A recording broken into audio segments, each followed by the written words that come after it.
Hey y'all, guess what? Polestar 3 got a new variant and a smaller price. They also are teaming up with Hot Wheels for a design contest. Volvo is partnering with a new battery company to charge 30% faster. Love hearing that. Tesla's gotten some pretty poor marks on their ADAS systems along with some others. And well, let's see, what else? It's Electric has announced a UL certified detachable EV charging cable. How about that? It is Wednesday, March 13th, 2024. Let's get to it.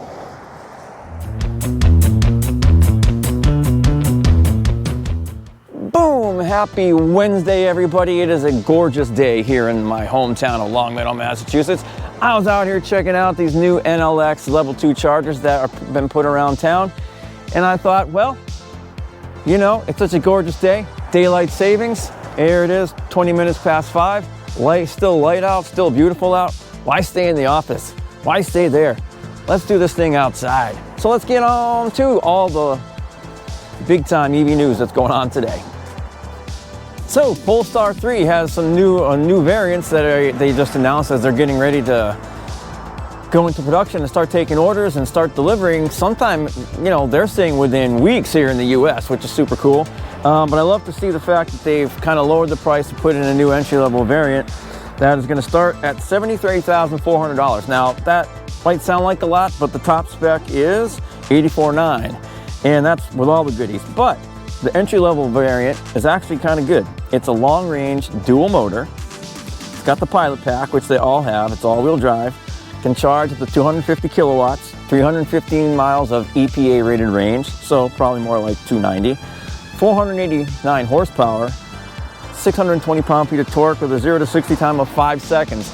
Not too shabby, not too shabby. So I'm glad to see that Polestar made this change, added this variant, brings that price down. It's still a premium vehicle at a premium price, but not an exorbitant price, not, you know, pushing 100 grand. If they really want to sell Polestar 3s, this is kind of where they need to be, because they're never going to be like, you know, a Ford Explorer. They're not trying to be that commoditized, just everyday average family hauler. They're looking to be a premium family hauler, right? They want people when they're driving a Polestar to be like, look at me, I got a Polestar. Because look at me, I got a Polestar. I get where they're going. So I'm happy to see the Polestar has added that variant. Going to make it a little more affordable. Hopefully that will boost sales, because I love Polestar. It's a great brand. They make great cars. And they're going to start making the Polestar 3 in the US and South Carolina very soon. So that's also very exciting news. And also Polestar has joined forces with Hot Wheels for their 2024 design contest. And this is actually a pretty cool thing. If you're aspiring designer, or even if you're a professional designer, you can enter this contest. And you know, when they whittle it down to the final entries, you're going to get to work with Polestar's designers and Hot Wheels designers to basically design a crazy Polestar concept. You're going to kind of use the Polestar design language to develop your own sort of supercar, and then they're going to make it into a Hot Wheels car, and it's going to be sold all over the place. So basically, you just have to be able to design a car that can be made into a die-cast mold, right? So they can make it for Hot Wheels. And, you know, you can win that contest.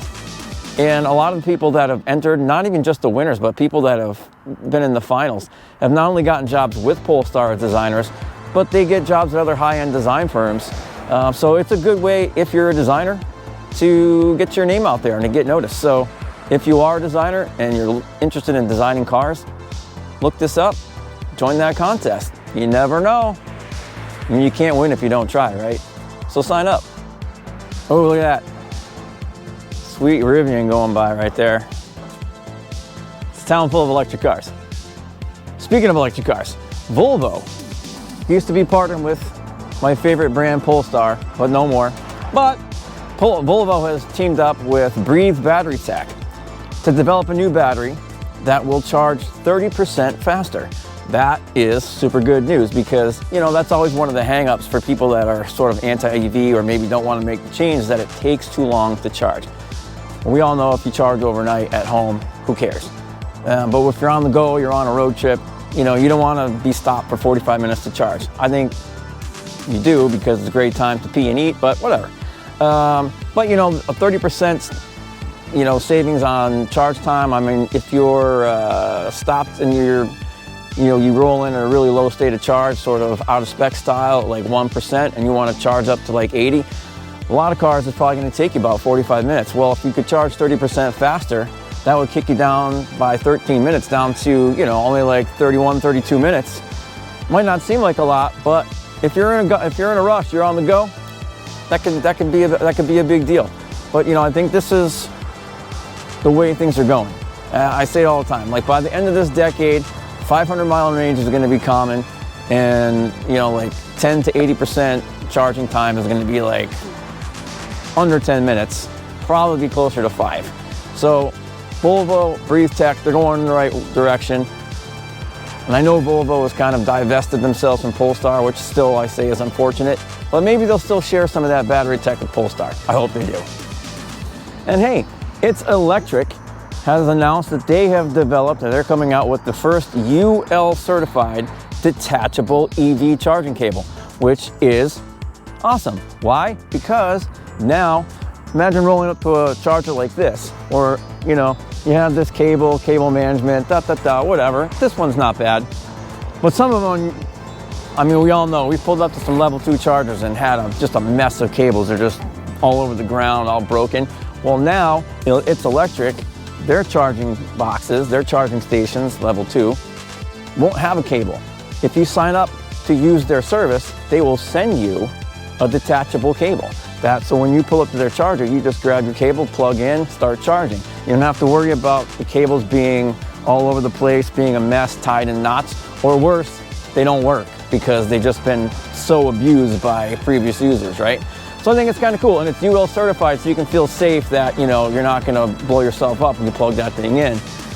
So, you know, I think that's kind of the way charging's going. I think that, you know, there's a lot of European chargers that work that way, I believe. So, you know, I think that's, I don't know if everyone's gonna want to do that, to have an extra cable in their car, but I mean, you know, if it means that you'll be able to charge, I think it's probably worth it. And I mean, how big is the cable and how much space is it really gonna take up? And if you're driving an EV, just put it in the frunk.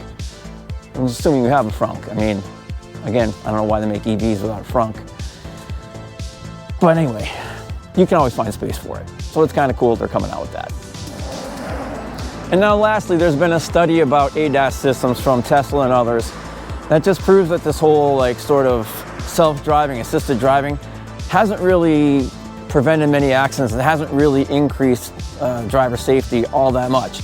And I'm not surprised by that, not because those systems don't work, because I think they do and they're great. But I think if you're a bad driver, you're a bad driver, right? So you could have all the ADAS systems in the world, all the self-driving capabilities, all that. If you're just terrible, you're gonna be terrible. And those systems are gonna be abused. A lot of times I think people that are terrible drivers turn those systems off so that they can still continue to be a terrible driver. So, you know, as technology progresses, I mean, it's only as good as the people that are using it, right? So you can try, and if you're a good driver and you're conscientious and you're careful and you know, you don't tailgate, you don't speed. I never speed. But if you're a safe driver, those systems are going to be an advantage to you. But if you're a terrible driver and you don't care, you're one of these idiots that we've all seen it, when you're on the highway somewhere and you might be rolling around at 80 miles an hour and you see somebody goes past you that practically blows your doors off, you know they got to be going past 100 and they're weaving in and out of the lanes, cutting into traffic, cutting people off. There's no ADAS system in the world that's going to prevent an idiot from doing stuff like that. So I'm not surprised that overall these systems don't really increase safety, because I think most of the accidents that happen on the roads are due to poor drivers, not good drivers. And so, you know, the poor drivers are going to be poor drivers. That's just how it is. So I don't know how much we can ever do about that, but that's it for today. It's a great day. I hope you had a great day. Remember, EVs are awesome and it is okay to be awesome. I'll see you guys next time.